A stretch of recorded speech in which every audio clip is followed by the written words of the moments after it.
এতিয়া এডিআৰই আটাইতকৈ অসমৰ ডাঙৰ পৰীক্ষা হ'ল। এইবাৰ 12 লাখ 13 লাখ ল'ৰা ছোৱালীয়ে এডিআৰই পৰীক্ষা দিছে। চাকৰি কম, কিন্তু মানুহৰ মনত এটা অদ্ভুত আস্থাৰ পৰিৱেশ সৃষ্টি হৈছে যে পঢ়া শুনা কৰিলে আমি চাকৰি পাব পাৰোঁ। আৰু ইয়াৰ প্ৰতিফলন ক'ত ঘটিছে?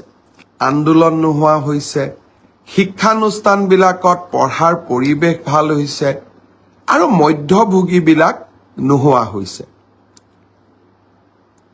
মুখ্যমন্ত্ৰী হিচাপে কিমান কাম কৰিব পাৰিছোঁ নোৱাৰিছোঁ মই নাজানো, কিন্তু এই যে যুৱক যুৱতীৰ মাজত আস্থাৰ নতুন পৰিৱেশ এটা গঢ়ি উঠিছে, চাকৰি টকা পইচা নোহোৱাকৈ চাকৰি পোৱা, এডিআৰই পৰীক্ষা মেট্ৰিকতকৈ ডাঙৰ পৰীক্ষা হোৱা, আৰু স্বচ্ছতা, OMR চিটখনো পাব পাৰে, কুৱেশ্যনক চেলেঞ্জ কৰিব পাৰে, কুৱেশ্যন পেপাৰ ঘৰত লৈ আহিব পাৰে।